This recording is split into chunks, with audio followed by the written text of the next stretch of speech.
Bonjour tout le monde, c'est Chipsenois et nous serons vos hôtes les samedis 2 et dimanche 3 septembre à l'Accor Hotel Arena pour fêter les petites finales et les finales des LCS Europe. Exactement, Noah, et à cette occasion vous serez plus de 15 000 sur place, 15 000 personnes, ça fait du bruit, ça fait du monde. Oui, parce que soyons chauvins un peu, Noah, on est là aussi pour réclamer notre titre de meilleur public du monde. On nous a oubliés, on parle des Brésiliens?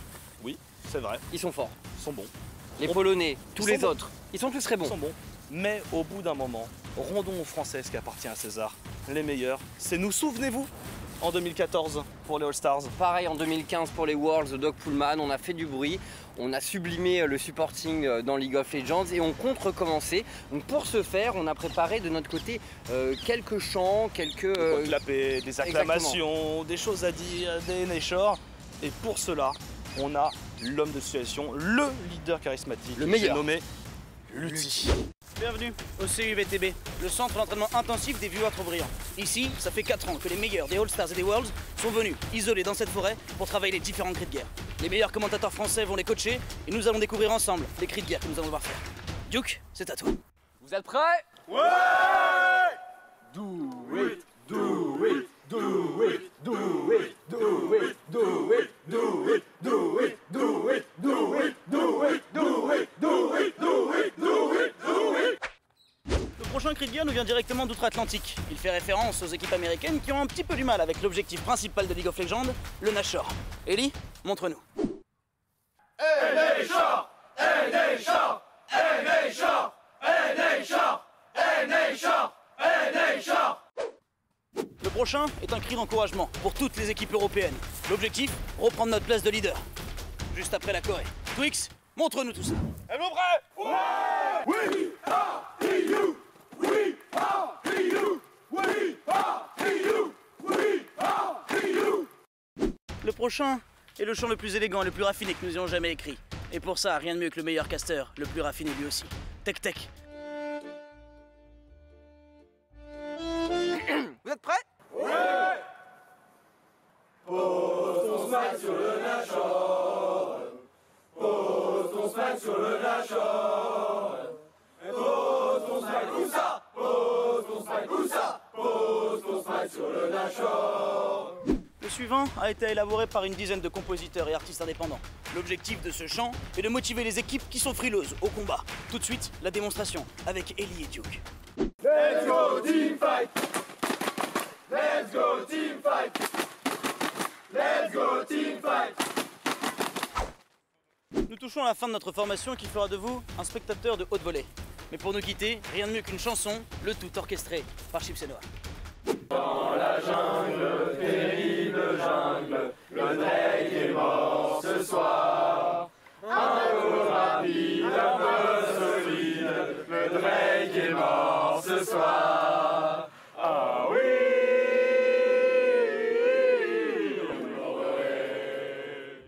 Vous avez désormais toutes les cartes pour rester les meilleurs spectateurs de l'univers. Alors surtout, passez un très bon match et n'oubliez pas, Wimbowe.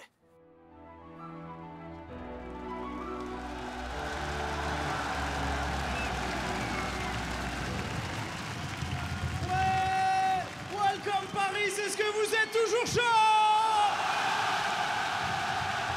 Mesdames et messieurs, merci du coup de votre acclamation. Nous allons avoir 5 minutes qui vont nous permettre de réviser ensemble ces cris de guerre. C'est la formation qui commence juste maintenant. Mais avant ça, je vais aller vers le devant de la scène parce que je crois qu'il y a un invité qui va vous plaire, qui va rentrer. Mesdames et messieurs, je vous demande de faire un tonnerre d'applaudissements pour Chips!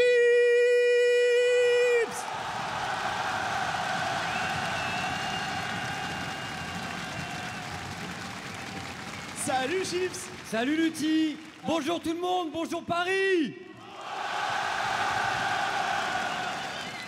Ça fait super plaisir d'être avec vous aujourd'hui, vous êtes super nombreux. Moi je vais pas rester très longtemps sur scène, je voulais juste vous passer un petit coucou parce que vous êtes entre les mains d'experts, Lutti notamment, et il y en a un deuxième qui doit arriver. Ouais, merci beaucoup Chips, tout le courage pour toi pour l'opening, c'est Chips qui va opening. Faites encore du bruit pour Chips pour le motiver, c'est lui qui va faire l'opening de la journée. Et faites du bruit pour le seul, l'unique, Romain Bijard, Baguette Man.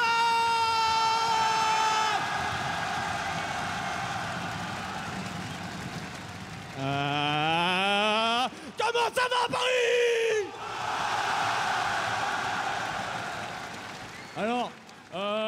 Des events e-sport, j'en ai fait un paquet. Et vous êtes complètement tarés. C'est incroyable. Vous envoyez un son de folie. C'est... Voilà.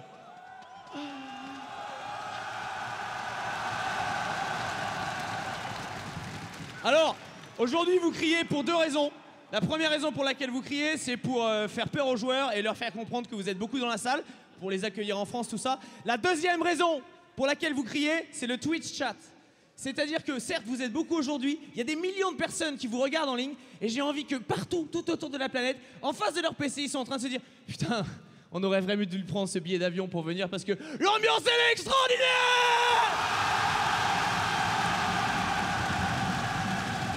Ah là là là là, Romain, ils sont chauds. Ça fait extrêmement plaisir. Alors, mesdames et messieurs, on a 2 minutes pile poil pour le faire ces cris de guerre. On va vous rappeler en vitesse. Vous vous rappelez évidemment de Sparta? On va pas le refaire. Tranquille, tranquille, tranquille. Ok, vous vous rappelez, Sparta, quelle est votre profession? Aou, aou, aou. Ok, ok, ok. On rechange aujourd'hui, ce sera Paris, quelle est votre région? Et vous me répondrez Iou, Iou, Iou. Est-ce que vous êtes prêts? Romain avec moi. Paris, quelle est votre région? Paris, quelle est votre région?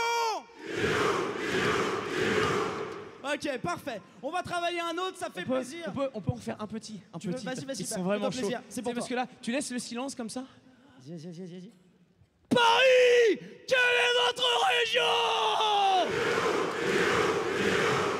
Ah là là là là. Bon, on se fait le petit oui, ah, iou. Il y a des claps à chaque fois, ça fait oui, clap, ah, iou. Vous êtes prêts? 3, 2, 1, go. Oui, ah, iou. Oui, ah, iou. Parfait. Vous êtes incroyable, vous êtes incroyable. Vous êtes incroyable. Vous êtes prêts pour la petite chanson? C'est l'heure de la chanson. Alors, attends, parce que j'ai une autre petite histoire. Quelle est ton histoire? Oh, vas-y, on va rester ensemble un petit bout de temps pour quelques heures et il va falloir que vous soyez au maximum absolument tout le temps. Une des raisons pour ça, c'est que les joueurs sur scène ont des casques hélicoptères sur la tête. Donc, et ils ont en plus de ça un white noise à l'intérieur. Alors qu'est-ce que c'est? Ça veut dire qu'ils ont un bruit blanc. Donc ils ne vous entendent pas par les oreilles. Aussi fort que vous soyez, ils ne vous entendent pas par les oreilles. Par contre, si vous criez assez fort, ils vous entendent dans les micros. Les micros renvoient. Donc dans les... Non, c'est véridique, c'est véridique. C'est-à-dire que, en général, à la maison, à la Gaming House, quand on refait les matchs et qu'on entend gueuler les gens, c'est-à-dire que la foule a crié assez fort pour que ça passe dans le micro.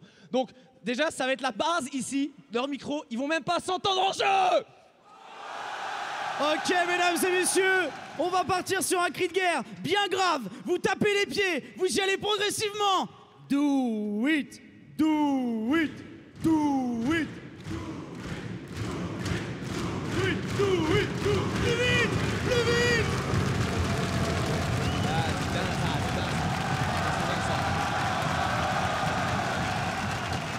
Ok, parfait. Ils ne vous entendent pas avec les oreilles. Mesdames et messieurs, attends, excuse-moi Romain de te couper, mais il va falloir qu'on passe sur le countdown. Il ne reste plus que 30 secondes. Est-ce que vous êtes prêts à faire le décompte avec nous? On commence à 25, 26, 25, 24, 23, 22, 21, 20, 19, 18, 17, 16, 15, 14, 13, 12, 10, 8, 7, ralentissez! 5, 4,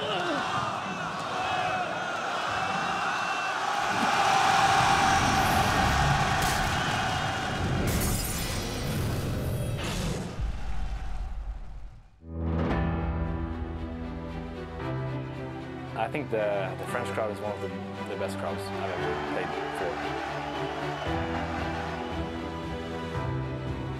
That stuff was just really next level, and I remember, the Pantheon chant. Spartiate, quelle est votre profession?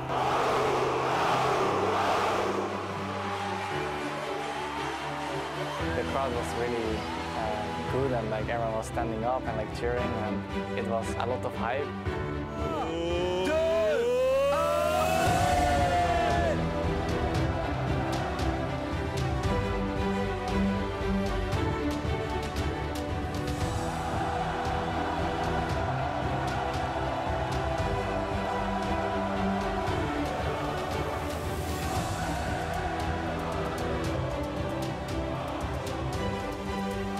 Last time there was a tournament in France it was extremely crazy.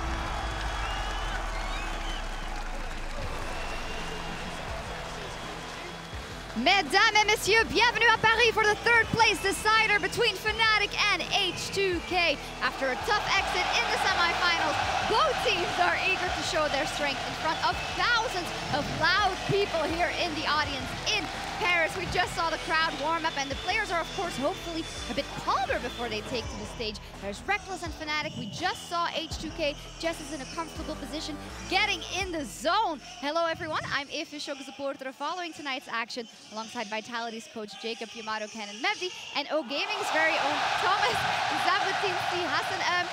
Zaboutine, the crowd is pretty fired up, and I'd like to welcome you to the desk. If you'd have to give a TLDR for the English stream, who you are on Gaming, what would it be? So I'm a French shortcaster of League of Legends since 2010, so it's a long, long time ago. And I'm really glad to be here on the Analyst desk with you guys. Thank you for welcoming me. And I try to represent, like, we have the best crowd, try to have few insights about what the game are going to be tonight. Yeah, we'll see. I'm also happy about the combination with Yamato Cannon. Welcome back. Thank you very much. Always a pleasure to be here, and this time in Paris. It's amazing to be here. Yeah, it has been great. So let's see what is on the card this weekend. Tomorrow, it is the final fight for the Summer Championship with G2 versus Misfits Gaming. But tonight, we're kicking things off with a best-of-5 between H2K and Fnatic to decide who will claim third place. And Yamato, following the playoffs, how much of this and how the bracket played out was a surprise for you, and what was expected? Absolutely crazy that the final is completely red. I did not expect Misfits to come out with such heat, but this meta is for them. They solved the problem with playing around mid lane. Power of Evil has been a massive strength, and on top of that, they have solved their mid to late game decision making. Now, on top of that, Misfits is playing tomorrow. It was Hansama's birthday. Today is 18th birthday, so it must be super special for him all round. Yeah, Hansama is kind of like the new favorite player of French. Like, there is sOAZ that has its own niche, you know, in the French hearts. But yeah, Hansama, yeah, definitely is one of the players the crowd is going to cheer for tomorrow. Well, we'll see that tomorrow, and we're ready for some great moments in the City of Lights this weekend, and we want to know what got you jumping out of your seats. Be sure to hit us up at LL Esports with your big plays using the hashtag EULCS, and we will highlight them after tomorrow's finals. For now, though, let's take a look at what is on the card in tonight's action. H2K and Fnatic. Well, during the regular season, H2K and Fnatic stood above the rest, finishing with the highest win rates in the summer split and securing first place in their groups, which makes it all the more curious why they stumbled so heavily, and it was an absolute disaster for them in the semifinals. Now, I don't want to say that Fnatic and H2K had the same problems, because it was a different beast. So, Zaboutine, if you look at Misfits Gaming versus Fnatic and what happened there, what do you think was the downfall of Fnatic in the end? Somehow, I think Fnatic struggled to adapt because they want to have their own way of playing the game, which was very fine during the regular season, but they didn't switch, follow the switch of the meta, and they went kind of stubborn facing Misfits, and they couldn't adapt. They showed 3 times the same thing and eventually lost with a sour taste, I think. Something that is very evident with this Fnatic lineup is that comfort breeds weakness. All the time, whenever Fnatic is talked about as a good team, a powerful team, they ended the summer split on a very high note, beat G2, of course, and I feel like in this position, everyone thinks they're good, everyone's going to think that they're going to perform good in playoffs. I don't feel like they improve. When they're under the gun, it's a completely different Fnatic, and a Fnatic that just adjusts and becomes better. Now, when we look at their opponents, H2K, when they're under the gun, they usually don't thrive. They've had trouble beating those top teams. And just a stat, if you look at their semi-final of H2K versus G2, over 3 minutes, 98 minutes of gameplay. H2K held a gold lead for only 3 minutes. That is not just underperforming. That is absolutely falling apart, Zaboutine. So what do you think caused them, again, in this scenario to fail? I think they started pretty well the series, and there was one very moment, it's the steal of the Baron in the first game. Jankos was on a Nunu to avoid having to cope with mechanical pressure and actually failed to do this smite. G2 took the lead and never gave it back during the whole series afterward. I think there was kind of a tilt effect. Yeah, Yes, but for if sure. you look at a championship team, that's not supposed to happen. No, not at all. It was so crazy. Coming into playoffs, you have these questions about H2K and how they will adapt in series as well in middle of games, how they adapt into the mid to late game. But those questions couldn't be asked because they got completely demolished in the early game. Febiven didn't get a chance to do anything. He didn't get a chance to get a lead in the mid lane. Chei couldn't roll him into mid. Jankos couldn't get rolling. And when those questions start to pop off, then you don't know where you have H2K at all. No, it was all horrible for them. I do want to stop the pity party. We've said what was bad, but let's look ahead because this is still our number 3 and number 4 team in EU. They can still reach Worlds. Let's take a look at that bracket. We have the regional qualifier, which is just next week, and all these matches are played day after day. So 1 best of 5 a day. H2K would have to win 3 of those, Zaboutine, and honestly, that looks absolutely terrifying. Yeah, it looks terrifying because Splice showed for me the best face of all the teams that lost a series during the playoff. Then there is Unicorns of Love that managed to win mostly all the time against H2K this year, and eventually they have to beat Fnatic twice today and the next week. They have the weapon, but the road is so long. We'll have to see what they can do. Well, one of today's contenders really left his mark on the EU LCS this split. Ladies and gentlemen, here is your 2017 EU LCS Summer MVP.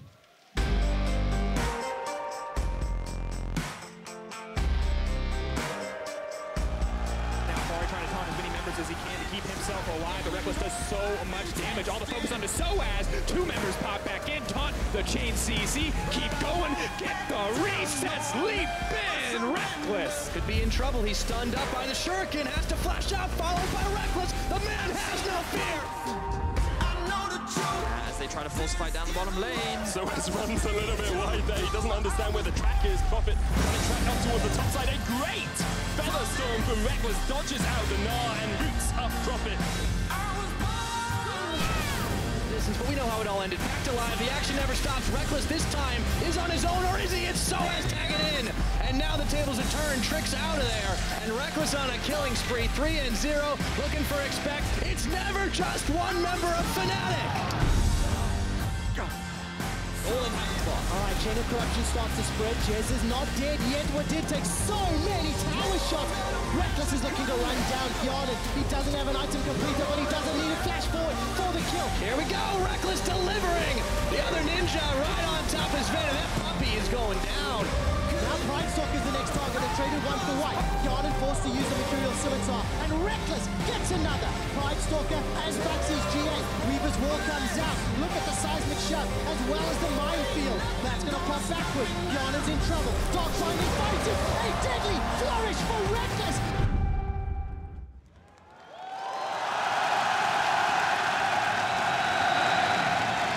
Congratulations, Rekkles, on being the Summer Split MVP. First of all,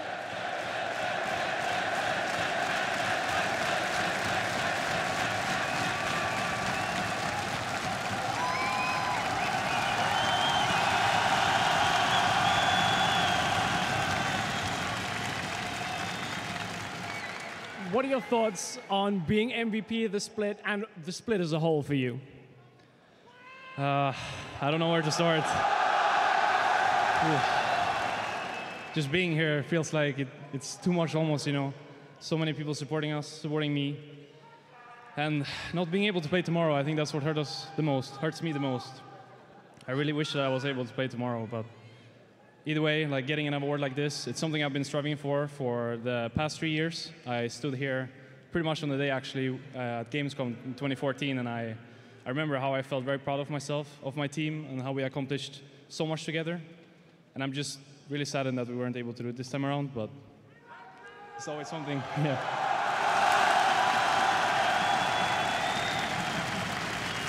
Obviously a very emotional moment right now.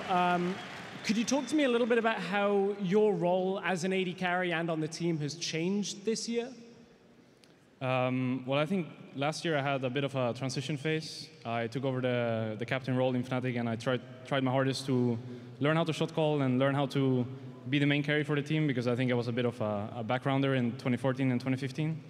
But I never really felt like I succeeded in the mission, and I think we missed Worlds because of that as well. So I really wanted to try even harder this year and like really carry my team to Worlds. And with us missing the finals tomorrow, there's still a chance that we don't make it, but we luckily for us, we have another chance next week, so I'm going to try my hardest to see the mission through, yeah. A lot of pressure with that mission, Rekkles.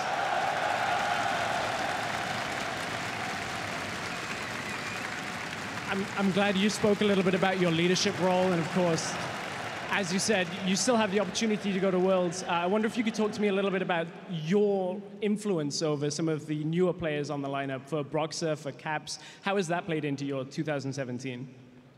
I think Caps and Broxah are really different players and persons. I think Broxah is actually very similar to myself. He's very consistent, and you always kind of know what to expect from him. And I think the only thing he needs to figure out for himself is to push himself further and not stay in his comfort zone so much, because I was the same. For the first 2 or 3 years of my professional career, I was just doing what I was best at, and I never really tried to go further with myself. And I think Caps is actually the other way around. I think he is very inconsistent, but it has many upsides as well, because he's such an impact player. You know, he can just completely take over a game if he wants to. And the only thing he really needs to figure out is how to make sure that he becomes a little bit more consistent with his lows. Yeah, but like leading these two people and being able to play with them is just a blast to the past almost, you know, because I see so much of myself in them and what they're going through right now, that I just want to like help them in the beginning of their career so that they can have a successful couple of years in front of them. Well, certainly if they do remind you of yourself, they got a very good sign on that one. Rekkles, we're surrounded by so many amazing fans here in Paris. Is there anything you'd like to say to the fans here in Paris, chanting your name, and those at home that supported you? I don't know where to start.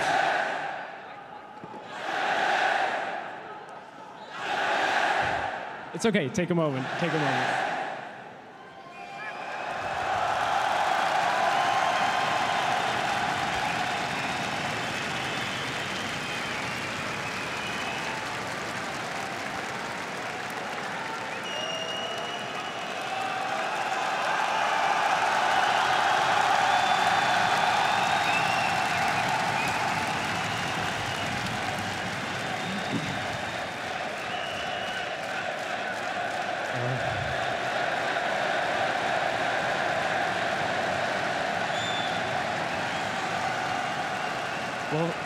First of all, I just want to say that all of this, what's happening right now, is something that I will cherish for the rest of my life. Like, I'll never be able to have something like this again, but the fact that we're not able to play tomorrow is just, it's hurting me so much.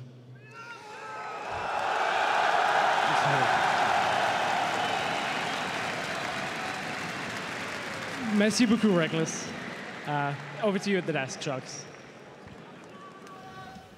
Thank you very much, Stress.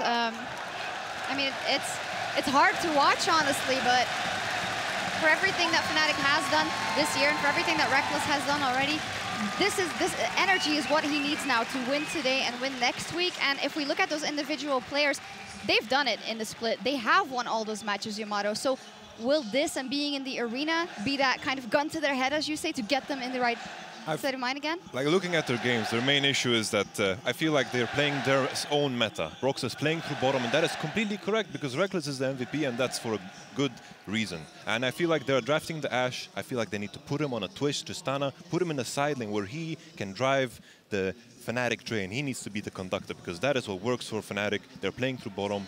The other way around is to switch up the meta, follow the other teams, and of course play through mid. But this is something that Fnatic hasn't been doing for a long time. When it's Fnatic and when it's in Paris, Zaboutine, we also have to think of that guy in the top lane. Yeah. sOAZ, how much do you think he could be an influencer in this possible win? Actually, he hasn't been mentioned, but you have to expect him, because when he's playing in front of his fans, he's so good. And there is a funny story, is each single year, at the beginning of the year, people say, yeah, sOAZ kind of washed up, he will not make it, should retire.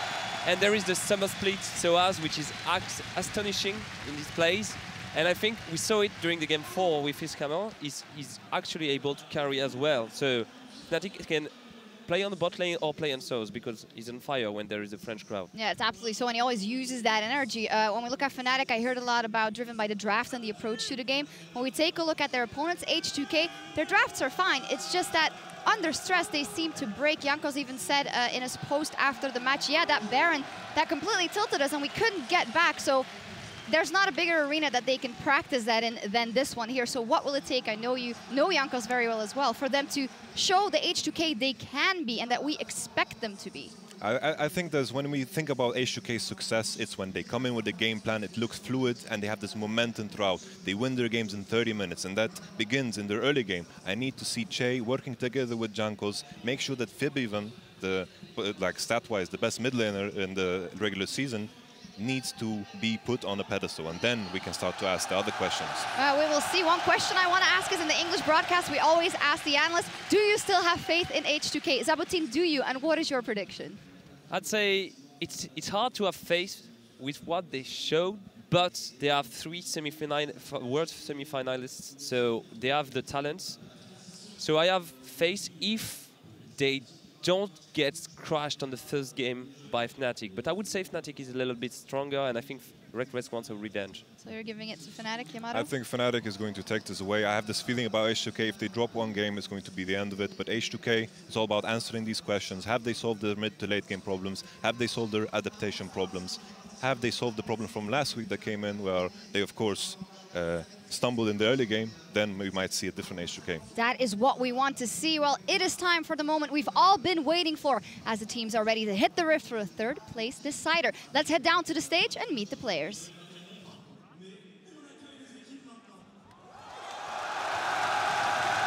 Bonjour Paris et bienvenue à l'Accor Hotel Arena pour vivre tous ensemble la dernière étape des LCS Summer 2017. Aujourd'hui se jouera la petite finale entre 2 très grandes équipes qui ont marqué l'histoire de League of Legends en Europe. Je vous propose tout de suite de les accueillir. Et en premier, en red side, demi-finaliste des championnats du monde 2016. Faites un tonnerre d'applaudissements pour les H2K!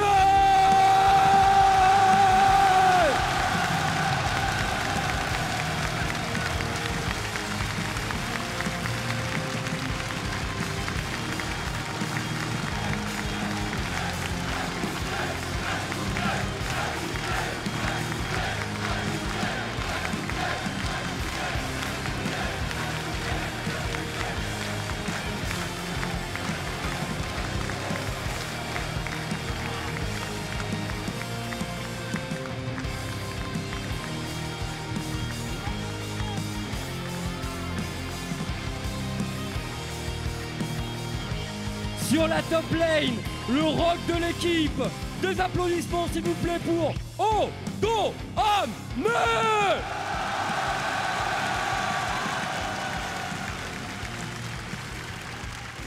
Dans la jungle, c'est l'un des hommes qui a battu sa réputation sur les First Blood.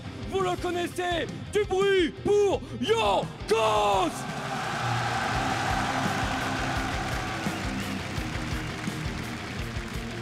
Sur la mid lane, vous l'avez applaudi en 2015, ici même, à Paris, Febiven.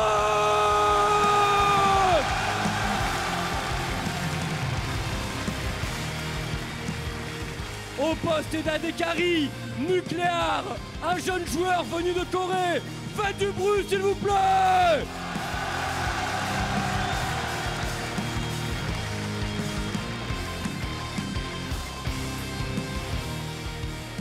Le support de l'équipe, un joueur brillantissime, du bruit pour Chei.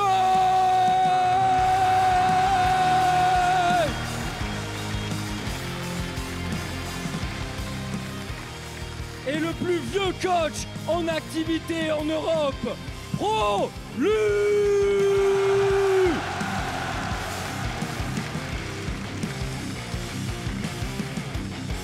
Et désormais, l'équipe de cœur de beaucoup d'entre vous, nous le savons. Les demi-finalistes des championnats du monde 2015, Fnatic!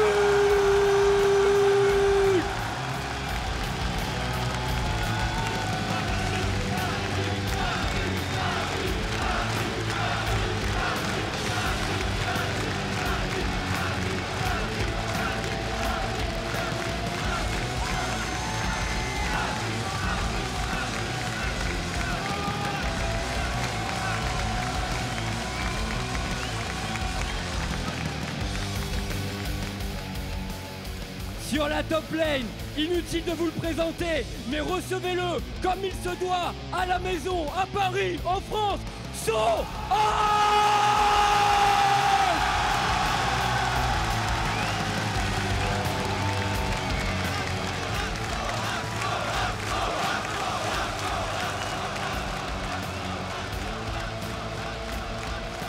Dans la jungle, il vient du nord, c'est un viking, Broxah!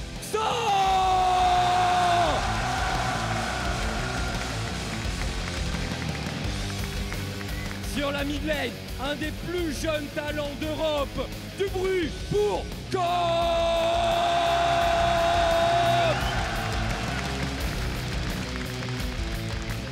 Au poste d'Alekari, vous l'avez vu il y a quelques minutes, il est la figure emblématique de LCS LCS Europe, Rekkles!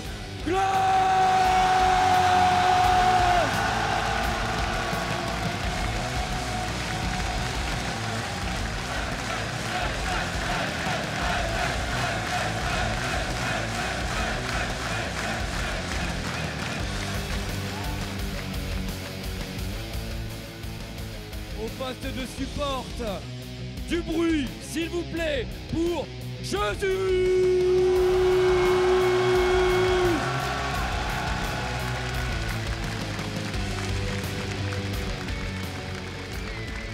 Et enfin, le dernier élément de l'équipe, le coach Dylan Falco!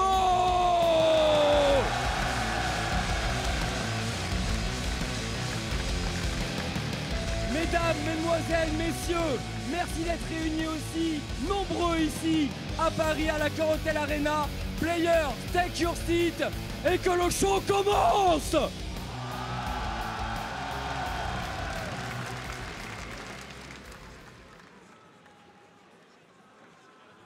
Place decider between Fnatic and H2K. I'm Daniel Drakos, joined by fellow beta Martin Deficio Lunga, but we are blessed with the presence of the one true alpha of League of Legends color casting, Andrew Vedius Day. Come on, guys, let's take this seriously. It's the third place match. Fnatic and H2K, a lot of hype fans here to watch amazing. It's okay, it's You're the alpha, it's your call. Well, we are just moments away from Champion Select, but guys, I did not believe it when people told me how insane French crowds were. But I've tried it a few times before, and it's always fantastic, but I gotta say, this is still the loudest I have even experienced. We have two teams on the stage right now who is standing there getting this ovation from the entire crowd. Like, you gotta be pumped up now as a player. And I just have to wonder how this is gonna affect the guys, how they have to be feeling coming into this, if we're gonna see that Super Saiyan sOAZ that you always see when he plays in his hometown. So much to be excited about coming into this series, coming into the first game. All the prep you wanted to do just goes out your window. And I know we had so many storylines, and now all I can think about is how excited these players are, how much I want to see what they can bring to the table. Yeah, we want to see two teams here, Fnatic and H2K, that managed to show a better performance than what we saw in the semi-final. A lot of fans were looking at these games and being like, wow, Fnatic, they are the heavy favorites. They should beat Misfits. They lose that series. H2K go down 3-0 against G2. That's why they're playing the third place game. And while nothing is technically on the line at the moment, they're still playing for confidence and momentum going into a gauntlet that will result in one of these teams going to Worlds. They need to demonstrate that they can perform at the high level. H2K historically have struggled against top teams, and Fnatic, after an 11-2 regular season, want to prove that that semi-final was just a bad series and that they can perform better. I'm excited to see how well they have adapted, because you got to remember, after Rift Rivals, they very quickly recognized their issues and fixed them. So you have to hope that after their semi-final performance, they'll do the same here. Yeah, they tried their best to actually figure out how to play. We still got to see some of the old trends from them, in terms of, you know, not really playing around the mid lane. So Caps, he was left alone. He was a target in that series against Misfits. I want to see both teams actually have learned from the semifinal, especially Fnatic. Caps is a fantastic mid laner. You can easily go gank for him in the mid lane, and he can actually also take over. It doesn't always have to be around bot lane or mid lane. Oh, sorry, top lane. Meanwhile, for H2K, we speak about mid lane as Febiven. He did have a bit of a rough semi-final, but this could be his great opportunity to really step back up and return to form. Jankos and him. I mean, Jankos was very vocal about how their performance after that first game was not the best, but they looked strong in game one. Things were going heavily in their favor, and I think that they can bring it back in this semi-final, and they really want to show what they've got against Fnatic. And I think that's what we're waiting to see, is that carry performance from Febiven, where he goes off, where he is the reason that H2K just win their games, and Jankos definitely can be the guy to set him up. Yes, exactly. Jankos, and we also want Chei to join in. We saw this quite a lot in the regular season, focus around Febiven's lane in the early game when players were playing against H2K. Their mid laners got like the second lowest amount of CS in the early game because they were pressured constantly, not just by Febiven, but also by Jankos executing early ganks, roams from the bot lane.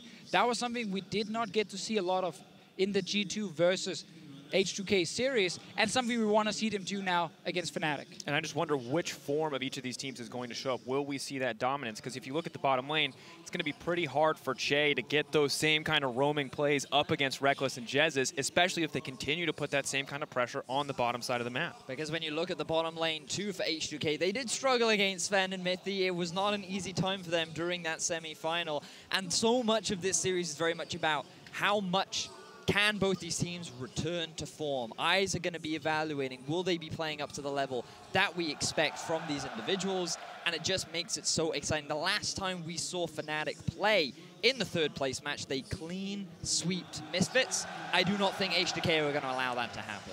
Currently just waiting for the players to be 100% ready before we go into the pick and ban phase. It should be any minute by now that everyone is ready. You can see guys, they're already in the lobby, sitting there and just waiting at the moment. But yeah, both teams will probably make a few changes in terms of how they're drafting as well. We saw Fnatic ban away Tristana on blue side instead of trying to get it as a first pick for Rekkles. We saw them ban Rakan in the first two games. Only run with one engaged champion, and that was Broxah's Gragas. And Broxah in that semi-final was not really living up to his name, and he could not be the guy who could actually force these team fights. And we heard Rekkles talk about that on stage during his MVP interview. Broxah, I want to see you be the guy that takes those risks, that makes those big plays, that gets out of your comfort zone. And we could just see that today, and that's kind of the form we're hoping to see Fnatic in. I think it's safe to say. The draft is definitely going to be an exciting one. A lot of focus on Gragas for Fnatic in that last semi-final, and as Deficio, you were rightly saying, for Broxah, it wasn't his strongest of performances, but we know that he can do it. Something that he was praised for so much during the regular season was his ability to team fight. And while it wasn't the best showing in the semi-final, I still feel like that with the pressure off, with Fnatic just doing their best to try and perform, I think that he can step up today. Now, guys, this is an update. I have received information not on what's on your screen currently, although this is arguably equally exciting. Now, H2K Nuclear, he has a special towel, apparently, that he plays every game with, I believe, for sweat. Got to get it off your hands, you know, do not want to have that. Does not currently have it on stage with him. We will not begin forgot it until we get that man his towel. So I've heard that we have people run into his practice room to grab that towel and to bring it to the stage while Rama of the Unicorns of Love Esports, baby, keeps us entertained. It's a classic. If you're a common hitchhiker of the galaxy, everyone will know that the towel is your most important necessity. So, Nuclear, he recognizes. There we go. I see it. Oh, towel on the way to stage. We dedicated towel cam here at the EU LCS. And now everything is good. We've had pigeons, and now we've got towels. Everything you can want, and we've got a half-naked Raman. Perfect. I mean, to be fair, more impressive would be if he put his shirt on at this point. I love the hype, though, we got from all the French casters and Romain here before the show even started. They were on stage like 20 minutes before we started the opening ceremony, just hyping up the crowd. We saw also the intro here with both teams coming in. Like, there are so many people in the stadium right now supporting these players and want to see a great performance from them. And especially, again, pressure on someone like sOAZ, who's playing in France. But looks like the pick and ban phase is about to start. Game one coming up. Excited to see what's going to happen. It's going to be Fnatic coming in on the blue side, H2K on the red. Paris is ready, folks.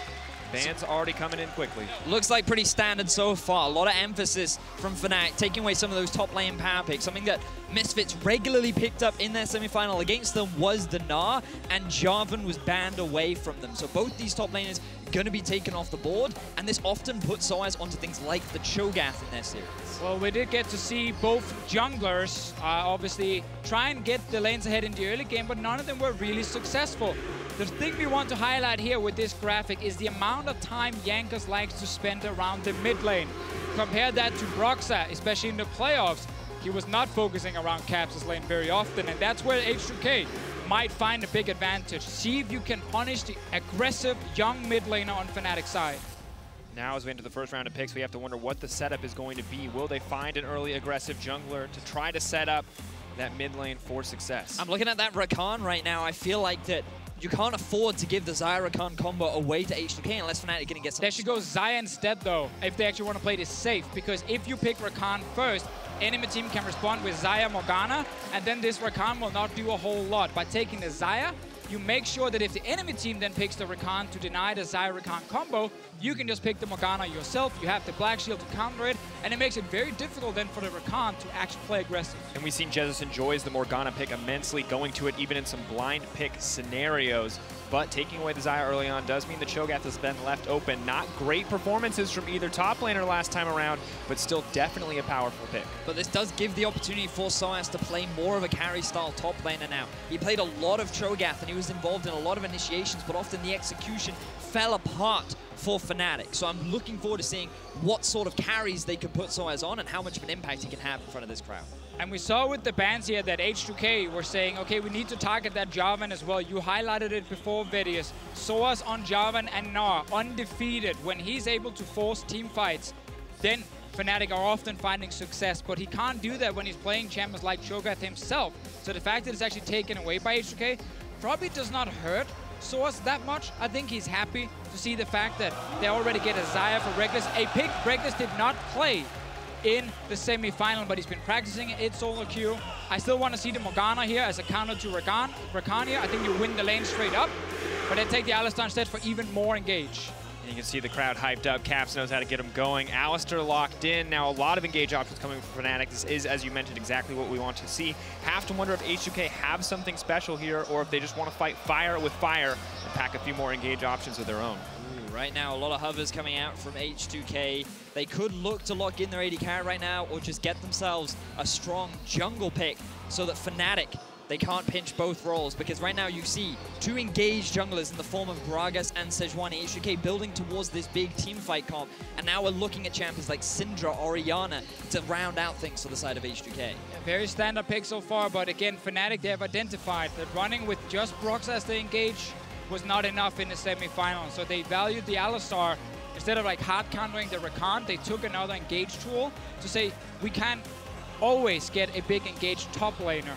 And if that is the case, well then it's up to Jesiz and Broxah together to be the guys to start the fight. And we heard it from the desk, and we saw it in the jungle proximity as well. Fnatic were looking to play more around bottom lane in the playoffs. H2K not looking to allow that to happen by banning out the Shen. Now the Sivir ban follows up as Fnatic look to punish the fact that there is no AD carry locked in on the side of H2K. Yeah, and they also removed the AD carry with a spell shield. So if Ashe or Varus that comes in from nuclear or late game hyper carry, then Alistar and Gragas should be able to find that AD carry in most team fights. There's no dashes left unless they want to play Caitlyn, but she has kind of disappeared here in the European meta. It would also be a very weird matchup. Caitlyn, Rakan, not considered the most optimal in terms of 2 versus 2, but still a few options left for H2K, but they're going to prioritize taking away some of the mid power picks, and now you're looking at for sure an Orianna. We've talked a lot in the past about how LeBlanc is considered a pretty strong option into the Orianna, and it would round out nicely this team fight composition that H2K are building for themselves. Yeah, there's also Syndra and Cassiopeia available, so actually all these mid laners we tend to see a lot of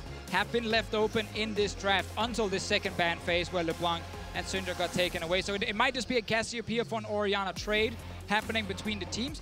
H2K could also just last pick their mid laner and see what Caps is planning on playing. If Caps is locking in like the blind Cassiopeia, maybe H2K says we need a champion in the mid lane with some CC that can set up a gank from a Sejuani. But with the AD carry pool limited, it will be the utility AD carry for Nuclear, the Ashe that Rekkles has liked so much in the past. Now going into the hands of H2K, have to wonder what the final Fnatic rotation will be, what this composition is going to start to look like as they debate which mid laner is the most appropriate for this composition. So now I'm keeping my eyes on that top lane, because we talked a lot about how both mid laners are very likely going to trade here, and unless Febiven has something secret planned, the Orianna is the most expected final pick for him. But when you look at Fnatic, all these possible carry top laners that sOAZ can play in, the ability for him to play mid. Yeah, Trundle is open if he wants to take that against the Cho Gath, or he can just pick a tank.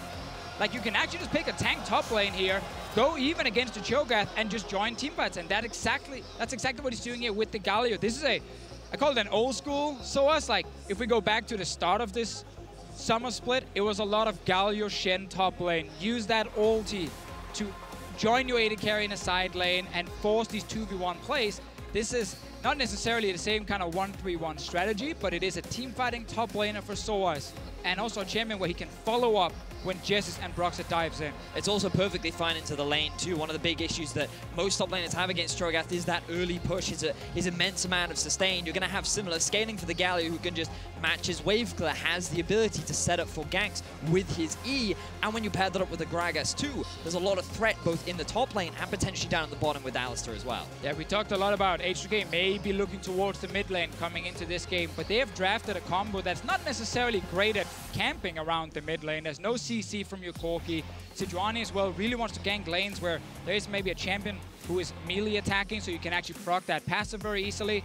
We might actually see Jankos say, I'm going to go top lane here for the Cho Gath, or I'm going to go bot lane with the double CC lane, Ashe and Rakan, and that's why he's looking for some of his kills. And we were looking for potentially a carry performance to come out from Febiven. Now Corki maybe not as potent in the early game as we were expecting, not quite the build an early lead sort of champion, but definitely a champion that can carry you home if you get into that late game. Terrifying scaling on the side of H2K, and now as the compositions are composed, as the coaches shake hands, have to look at those win conditions coming in from each side, what each team is looking to do. And while we start this discussion, you can head on over to Twitter at LOL Esports is the place. Hashtag FNC win, hashtag H2K win. Let us know where your loyalties lie.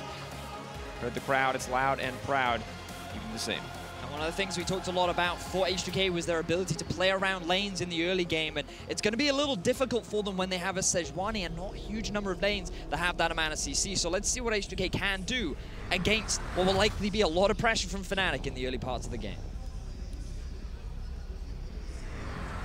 Teams ready. Pressure starts to mount as the third, fourth place match. Looking forward, H2K have an incredibly hard road ahead of them, a battle for the third seed at Worlds. This will not decide it, but it will set them on the right course to redeem themselves in the eyes of Europe and for Fnatic. Match one, a chance to remind people why they were the kings in the regular season, the old kings, here to make a name for themselves. And as you just said right there, playing for that confidence going into the gauntlet is so key. Both these teams are very emotional. We have heard it multiple times from the different players. We've seen it in game as well. When something goes wrong in the first game, things can start to fall apart quickly. Getting a win here in Paris in front of this crowd sets you up for success in that gauntlet. And now we can see pretty calm level one. Both teams poking, looking down for a little bit of vision. Now this jungle matchup, we've seen it before. Jankos taking a book from the a page from the book of Trick after his series against G2, opting for the Sejuani here. But you mentioned mid lane, maybe not a high priority for those ganks. So do you think now that it is the better strategy to look to the top side, or maybe to help out this bottom side?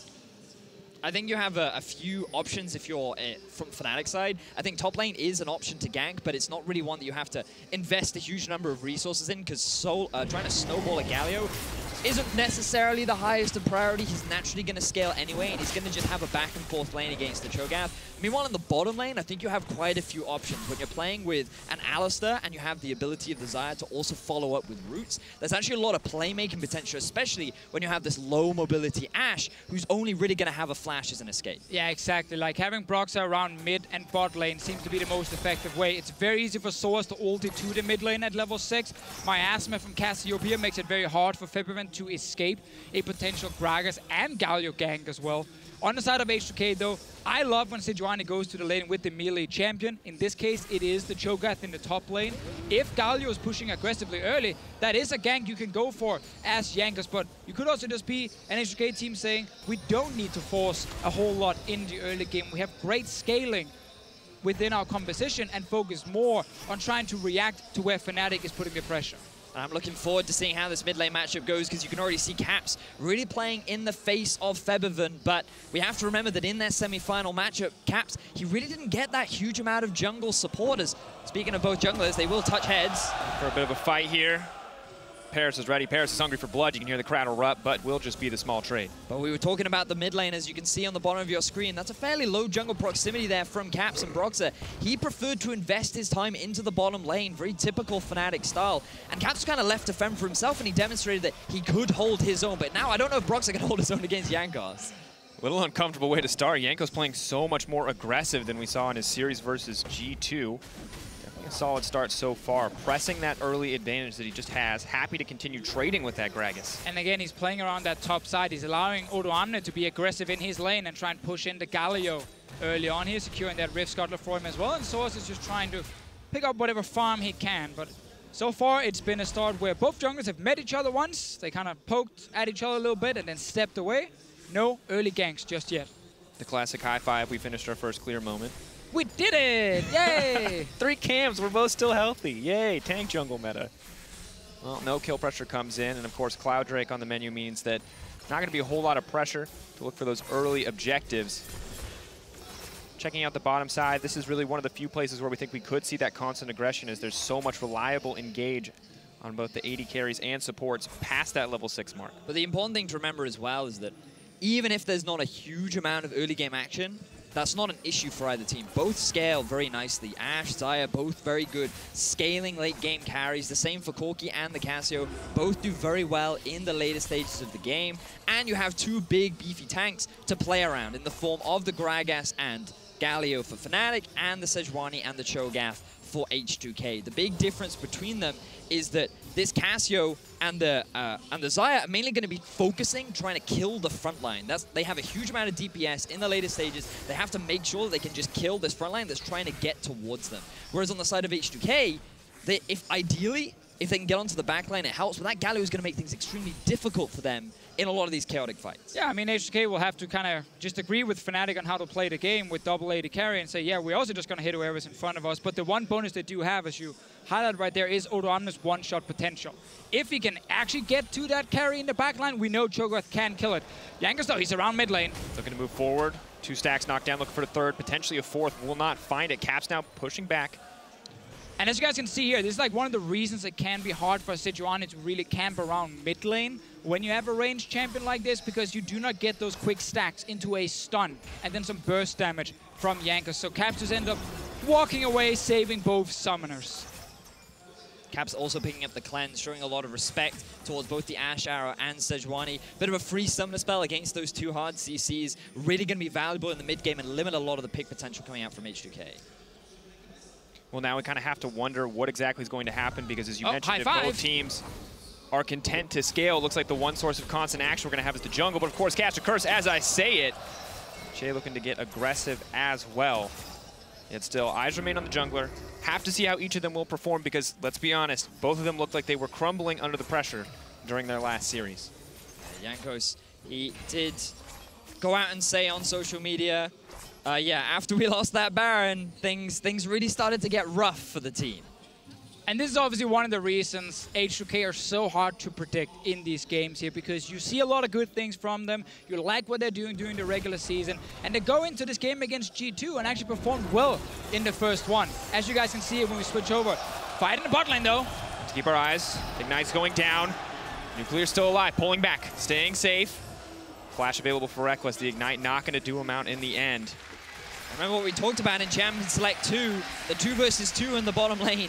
Really going to be difficult for Nuclear and Chei as they go up against a bit of a fabled bottom lane now in the form of Fnatic and Jesiz and Rekkles. We might actually get more action here. This is the graphic, though. We can talk about that after. Let's see if anything happens. Caps is still around to try and force them away.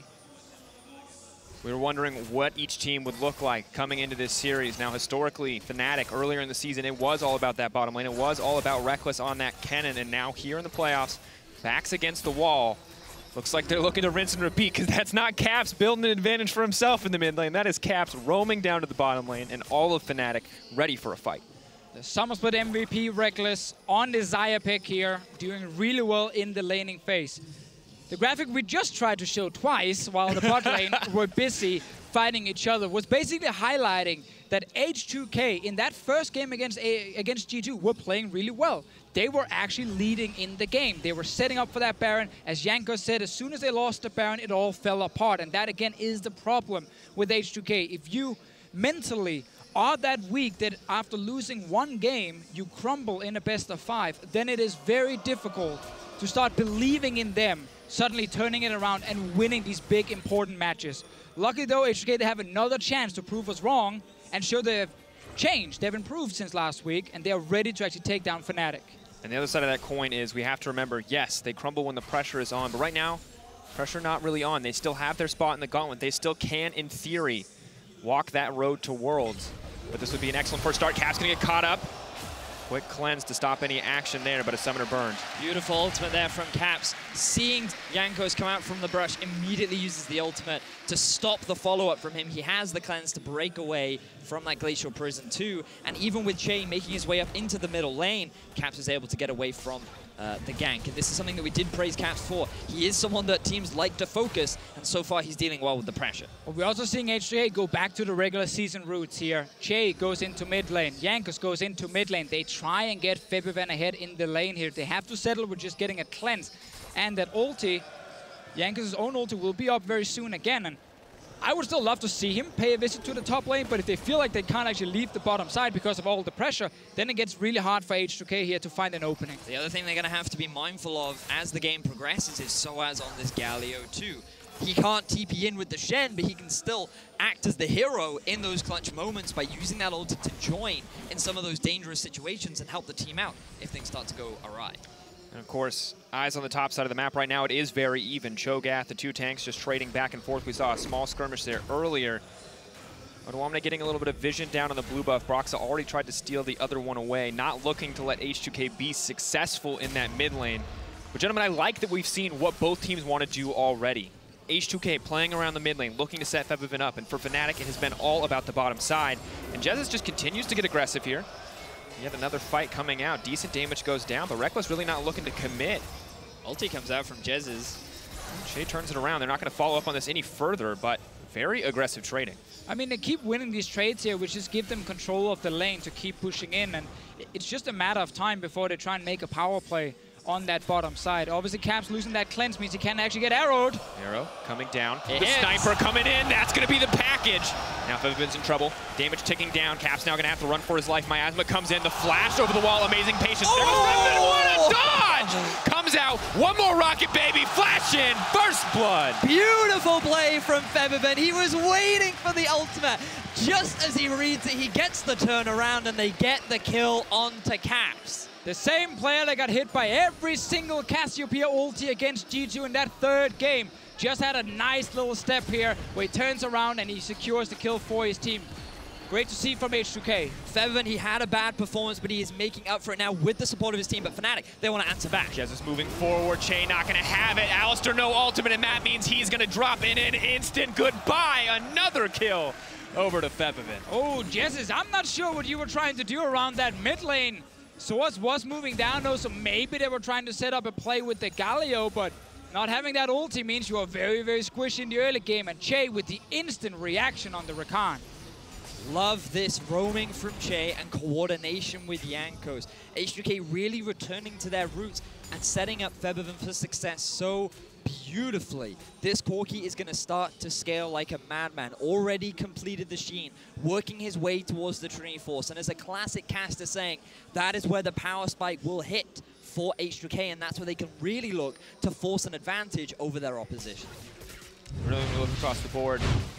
And especially back at his individual play, this is exactly what we wanted to see from H2K, and just such an impressive way to start the series. And I just love the use of the arrow. You can't make a play happen down bot, so let's try and make something happen in mid. It lands onto Caps, and you think that with the flash, dodging the ulti, everything going in his way, all he has to do is land the ult, but Febiven reads it. He gets the sidestep. Chei is here to add a bit of support as well, and everything just goes in favor to set up Febiven for success. As soon as Caps did not flash the first arrow, then he was left in a very tricky situation. H2K, with so many members invested around that lane again, finally found the success they actually needed.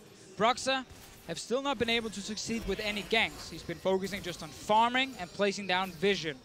Top lane right now is even, and bot lane is still in favor of Fnatic. The other thing to remember as well is that bot tier 1 is getting very low. Rekkles and Jesiz have not stopped pushing. And because of all the vision control they have over the river and all the pressure from Jankos in mid, there's been no threat of anything towards the bottom half of the map. So now Fnatic, they could look to make a play down the bottom side. Well, Jankos is on his way. Remember, sOAZ cannot ulti from the top lane. He needs to TP in.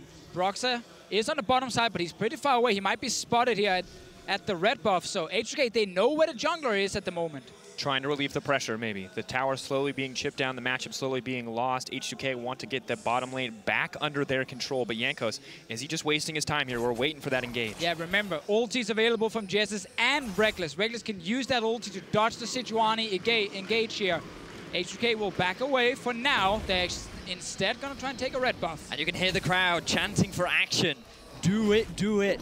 As they wait for Jankos to try and set up a gank, but he decides it's too risky, not worth it. Backs away, but they do get a lot of vision down in the bottom half of Fnatic's jungle and around this early cloud drain. Oh, and it's the mid lane show once again. May not be the support of the jungler roaming down, but the top laner instead. Caps, no flash to his name, but a cleanse. Not going to help too much against that rupture. Luckily, Cho Gath a little too slow, a little too big, too easy to dodge. Now, however, as we look at it, no real major advantages. We saw the first 2 kills, a kind of an explosion of action here in this early game, but everything feels to have calmed down, maybe waiting for another window to look for those opportunities. Yeah, and while we did talk about both teams, you know, good scaling and everything, the slower early game that happened before we hit that 10-minute mark was really good for H2K, because again, they were playing this draft where there wasn't that many easy lanes to just constantly camp. They couldn't like go mid lane pre-level 6 with the Sejuani and execute anything because it's a Corki sitting in there. The fact that it actually commits so much and get the 2 kills while Fnatic have not been able to respond with anything except for the bot lane pressure is really good for H2K's lineup. Trinity Force is very close now for Febiven, and Jankos, a player who needs a good start in a best of 5 to really start to take over, already succeeded with the first few plays.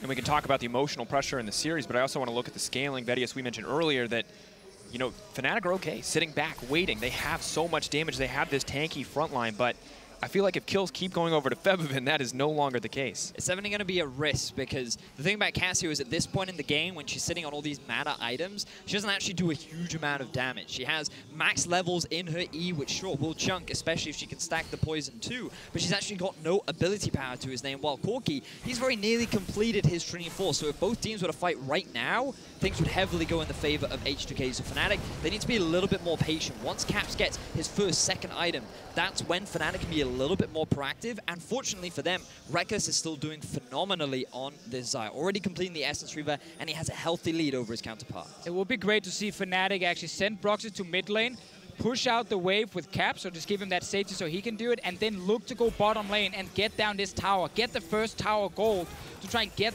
a gold advantage. You can even see Jankos coming down to try and mitigate some of the pressure. They want to try and prevent any kind of bot lane dive, but I'm a little surprised that Chei and Nuclear didn't decide to swap to the top side and then look to try and trade towers. They still think they can hold on to it for a little while longer. Pressure definitely mounts, but decent wave clear coming in on the bottom side of the map, and Jankos, of course, consistently there to back them up as the tower is threatened. Rekkles, clearly, though, one-track mind right now. He wants that tower, putting the pressure on H2K. And look at the minimap right now. Caps got to push out the mid lane. He's moving down the river, as we just talked about here. At least trying to tell H2K, yes, we are 4 members bot lane and a TP top lane, so we can fully commit for this tower. But Jankos is sitting here, providing defense. He's making sure that this tower will not fall early on. Let's see what happens around the mid lane. Paris is alive once again, looking for a little bit of a play. Cap's going to flash out to safety. Broxah on the retreat as well, but Jankos has a different plan in mind. Looking for a little bit of damage, but in comes the Galio. Jankos is going to get knocked up, looking to turn and burn. No taunt going to connect. Both teams backing off. But Rekkles, he stayed in the bottom lane. The other members of Fnatic were able to disengage, and that gave Fnatic the freedom to get this tower. H2K, because they tried to force a team fight in the mid, will not be able to trade any towers, and they want to try and get some push down onto the mid tier 1, but sOAZ is still here. sOAZ waiting. Going to find the double taunt, maybe looking for a little bit more. Miasma's already down on the Febiven, but he manages to make it out. The thing is, Fnatic cannot force anything in mid unless the bot lane is there. They're on their way now. Jesiz and Rekkles are finally joining the mid lane party. Walking forward, ready for Party's a fight. Waiting for that headbutt pulverize. Not interested in the pajama party on the side of H2K. But now they're just rotating their bottom lane to the mid lane and looking to keep that pressure going. Fnatic trying to retake control, and they definitely already starting to build up that gold lead. They were at a deficit just moments ago. And the Xayah will be able to push waves much faster than an Ashe. So Rekkles can push his wave. He can then actually go to the top lane and start pushing in that tower and have a bit of a tempo advantage. First, though, he needs to just clear out the bottom lane wave so that tower does not take any damage. Once he's done that, he can look for that recall into then roaming to other lanes. And right now, for Fnatic, it's all about keeping that pressure going. Keep the tempo up and see if they can get 1 or 2 more towers before H2K can respond. Caps is still holding his own. He's not so far behind Febiven that Fnatic will be in a real deficit right now. Things are still going in the favor. They even hold onto the gold lead, even with the 2 early kills going in favor of H2K. This is still a very tense game between these two teams, even after the early lead that H2K built for themselves. And Abyssal Mass just makes it so easy for Caps to sit in that lane. Morello and Omicron on the way next, and Fnatic using the advantage that they have, using the pressure in their lanes to look for this early Cloud Drake. A little extra mobility when Rekkles does want to roam into that mid lane. Go look for another wave to push or a play to make. Still have to remember up in the top lane, we haven't talked a lot about them because they've just been sitting and farming against each other. No one's really been able to play around the top lane. But while Galio with his ulti can be super impactful, especially in the mid game, Cho Gath in the late game is probably the scariest tank to play against. That's why teams are drafting him so early. And Odoamne, while he was pressured a lot in the semifinal on this Cho Gath specifically, he's just been left to farm here. He's reaching, you know, the late game point slowly, but he will get there soon enough. And then actually he can start being a massive carry in teamfights. Galio can't really do exactly the same. But of all the 80 carries to try and deal with, Xayah will certainly be the hardest as Fnatic and H2K look to try and fight in the bottom lane. For the engage on Chei, they're all going to turn it on them. Fnatic now looking for a little bit more Galio to use, but then immediately canceled out. Odoamne is here, and he's looking for a fight. Febiven coming in with the backup. Caps too far behind. This is advantage for H2K in the fight. Rekkles looking for the big plays, but he can't make it out. That's the Cho Gath damage. Now H2K looking to close it out. No hope for Jesiz. H2K dominating the exchange. Caps coming back, but it's too little, too late. Big interrupt there from Jankos onto sOAZ, preventing the ulti from joining the fight and allowing H2K to continue their siege onto their opposition. H2K finding a great pick. They turned the collapse around onto Fnatic, and they will get themselves their first tower of the game. I am very surprised that Fnatic decided to send the dual lane back to that bottom lane and force a play around it. They had the pushing advantage due to Xayah's fast wave clear, and yet they opted into a 5-on-5 teamfight where Caps could not even move first in the mid lane. Look at the minimap right now. Cassiopeia is sitting under her tower. The rest of H2K, they're ready to move. Corki is already towards the bottom lane as soon as this engage happens. Great engage from Chei into a stun from Nuclear. Look at your minimap again, guys. Caps is not even at the Dragon Pit just yet. Fnatic opted into a fight, 4v5, in a lane that did not even have to be in the first place, and they got punished for it. It was a very risky move from Fnatic, and H2K were able to respond extremely effectively. Again, mad praise to Jankos, interrupting that hero's entrance. If sOAZ had arrived in the middle of that fight, maybe he would have been able to buy enough time for Caps to join the fray. And guys, you forget, because it's time to celebrate. It's the 10,000th EU LCS minute for our Summer Split MVP. That's probably not how he wanted to spend it, if I had to guess. But just generally, we can start to understand why Fnatic might be looking to put attention on the bottom side. And no, gentlemen, it's not because there's been 10,000 minutes of Rekkles gameplay, but because of some of these fantastic stats coming out. Fnatic, though, finally adapting as we see them move to the top side. So one of the big things about Rekkles is that even after Fnatic struggled in their series versus Misfits, he was still one of the most consistent performers. He was still able to output very high damage numbers, but he wasn't truly a carry for the team of Misfits. He wasn't able to do a huge amount on that Ashe. But now Fnatic, they have a few more options in their kit. They have the Alistar, they have the Galio, and Fnatic, they still have windows to come back into the game, but H2K are playing this early game beautifully. The question is, can they hold on to it? Well, Rekkles getting the MVP in the summer split was the most one-sided MVP vote we have had in a long time. In the spring split, Mr. Chachi beat Sven by 2 points. It was a landslide victory for Rekkles here. Almost every single vote had him either #1 or #2. And this is, of course, from broadcast, from players, from coaches, from third-party media. It was a very, very one-sided race. And Rekkles, of course, managed to win that MVP. But for now, he needs to focus on this game and try and get back after the team has already fallen behind. And now he's been moved off to a side lane, a little later than what we wanted. Dude, a few minutes earlier, and that fight in the bot lane never happens. And also, Fnatic would have been able to keep their mid-tier 1, which they've now lost, as Odo and Rekkles have a bit of a face-off. I mean, I don't know if they know they're having a face-off, but though. we know that they don't know. We definitely do. That's going to be the chain CC. That's perfect. No chance, no hope. Goodbye. Oh, sOAZ is here. Summer split MVP. sOAZ definitely did not want to follow that one up. Is going to get knocked up once again. Febiven now pushing, looking for a little bit more. Jesiz should be tanky enough to escape, but H2K in absolute control as sOAZ drops. And H2K are just finding fights around Rekkles now. They know that Fnatic are trying to play around the bottom lane, the one winning lane they had on the map. And they're just reacting so well. Odoamne hiding in that brush. Nice chaining of CC and Silence, so no way out for the Xayah. That's a Baron going down. And they're burning through this Baron. This is the moment. This is where everything went wrong for H2K last time, but Fnatic are in no position to contest. The first Baron of the series, a crucial moment, and it is going to go over to H2K. Such a clean performance from H2K.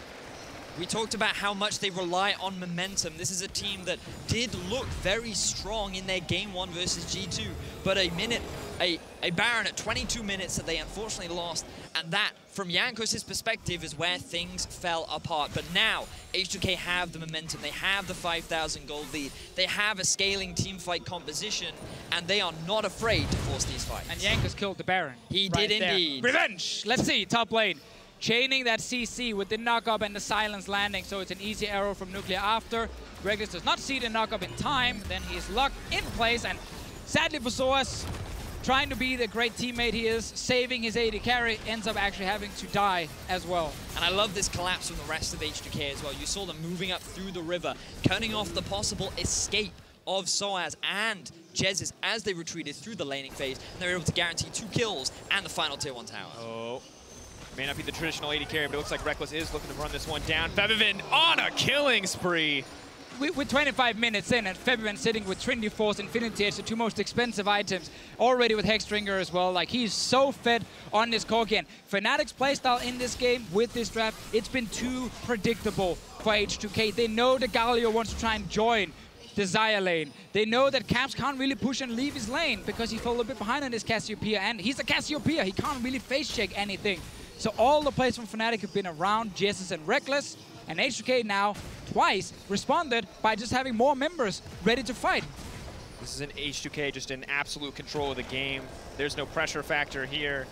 There is no tilt or emotions getting the better of them. This is such a clean performance so far, but Fnatic are looking to turn it back. Broxah tries to find the aggressive engage, but the follow-up is just not there. The damage source, Rekkles, already off to that side lane. Now H2K, they're happy to just group up and start sieging. They have the Baron, they have a huge gold lead, and they found a pick. Galio going to be stunned up. Cho Gath sitting on the feast, up and available. sOAZ trying to make it out. Miasma going to make it hard for them to chase. Now they're looking to turn and burn. H2K are a little bit split up, but here comes the rest of the team. Nuclear firing in the arrow. H2K looking to make this fight a death sentence. Fnatic biting off more than they can chew. And it's H2K constantly finding fights against Fnatic, either onto Rekkles or when he is not there. Fnatic are never a complete unit, and H2K always are. This 5-man squad is just dismantling Fnatic as they are 9-0, and at 26 minutes are about to take the first inhibitor. And I love watching Chei and Rakan. Like, he's been starting so many of these quick engages here from H2K's side. This champion is so good if you want to play active once you get out of that laning phase, and that's exactly what he's been doing. Good roams early in the game towards mid, and now some good setups as well here.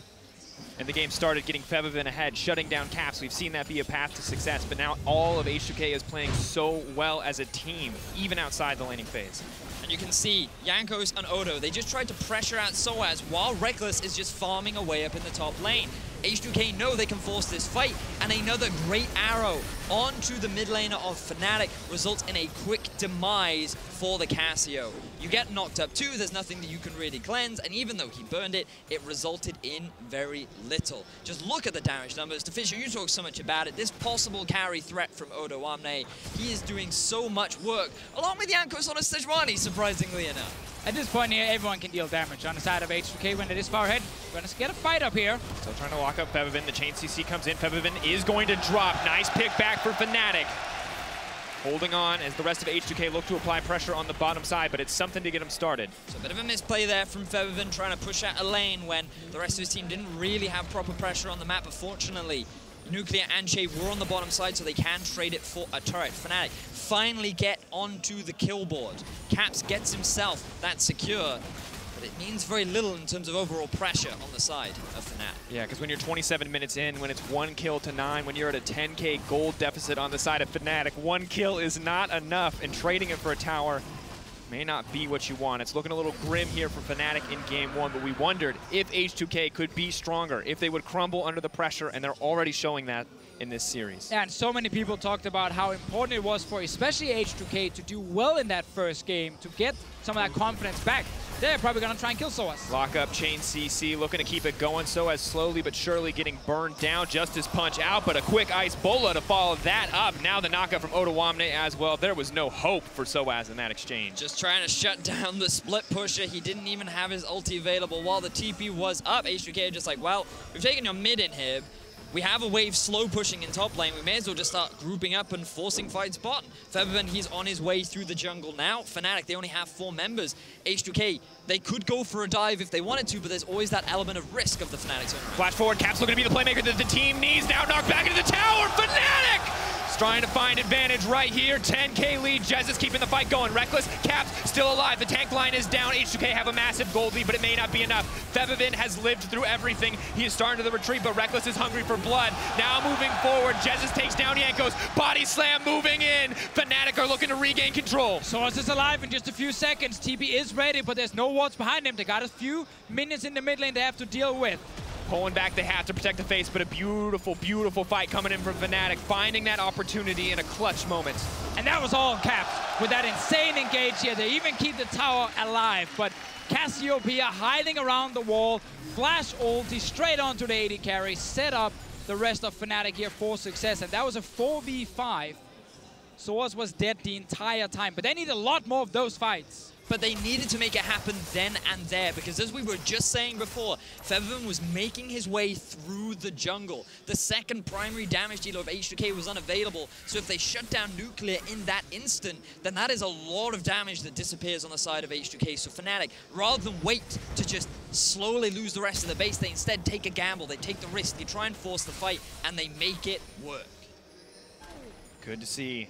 And H2K maybe starting to second guess these more aggressive plays, pushing in his 5, maybe just going to wait for the next Baron now. H2K should still feel super confident. They have all the flashes ready. They did actually not use any major cooldowns in the last fight. They will know next time, okay, respect the flash engage from Caps. Those kind of flash ultis, they only happen like once, maybe twice per game at maximum. So I think H2K will still feel fairly confident going into the next fight and just respect that potential. But it could all come down to the Baron. H2K getting pressure in the mid lane, setting it up. Very standard. Chei, though, may not be content with the Baron to close it out. May not be content with the slow, steady close. Instead, looking for a fight. Broxah, similar plan here. sOAZ coming in on the side. Odoamne all alone and isolated. H2K not on the same page, but Jesiz looking to get deleted. In comes the follow-up CC. Galio trying to keep the whole team alive. Rekkles is dishing out the damage from the backside.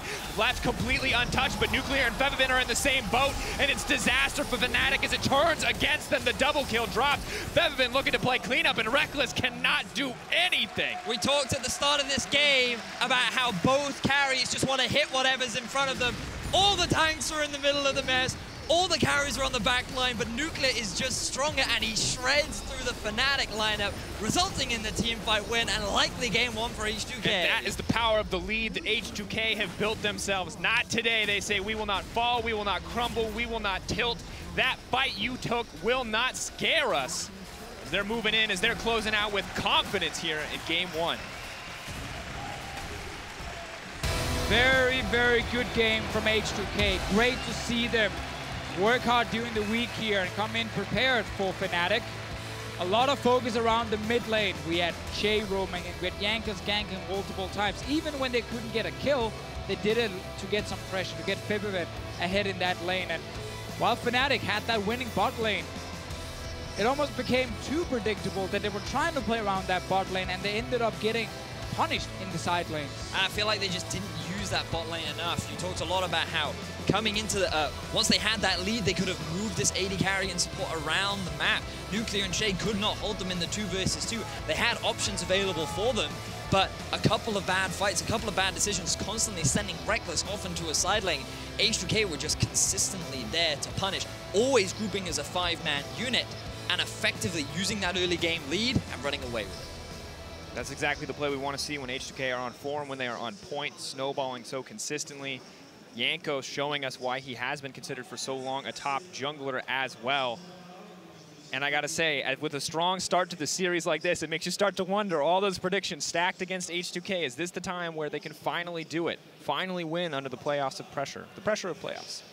I mean, the thing is, coming into this game, I think it was very hard to actually predict who is the favorite because it's so hard to predict which state are the teams in. Like, how much did they learn from the semifinal loss? Do they have time to actually fix some of those things within just a week? And the fact that H2K have such a good first game is great for them. Fnatic, though, on their side, when they draft these comps here where they can't really play around caps too effectively, and in this case, sOAZ is on a tank, they were lacking a bit of punch in that early game from the top side of the map. Broxah on Gragas did not find any ganks at all. Elise is still his most successful pick in the regular season. Banned away. Always banned away. He banned it. They banned it, you know. So the thing is, for Broxah, he might need to find an early game jungler where he can actually try and gank his lanes more effectively if he wants to get caps ahead especially. All right, well, you've heard what we have to say. H2K started their way to victory in game 1. Let's head over to the analyst desk for a closer look at how that went down. Thank you very much, Drakos. Now, I heard you referencing how hard it was to predict the series, and my 2 analysts agreed that it was difficult to predict, but that so much would hinge on H2K getting the first victory, of getting the win in the first game. So obviously, this will do a lot for their confidence. Yeah, for sure. I think H2K and Fnatic, they're both very, very emotional teams. And I think a start to this series in this kind of fashion is very important. It is. Let's take a look at the picks and bans for the first series, or for the first game of the series, rather, because we had a lot to say about the semifinal draft and the semifinal approach of Fnatic to the game. So did you see a lot of improvements here, Zaboutine? Actually, that's kind of weird because Fnatic could just try to play the side pressure, as we said, or play the meta. And they try to go directly in the jungle mid-pressure draft with Cassiopeia and Gragas in the jungle, where H2K went Fnatic semi-final style with the side pressure with the Sejuani. And just instead of a Talia, which is the most common, they went for a Corki to scale a little bit more in the late game. And actually, there was no pressure in the early game from Broxah, so they didn't satisfy the condition of jungle mid-pressure.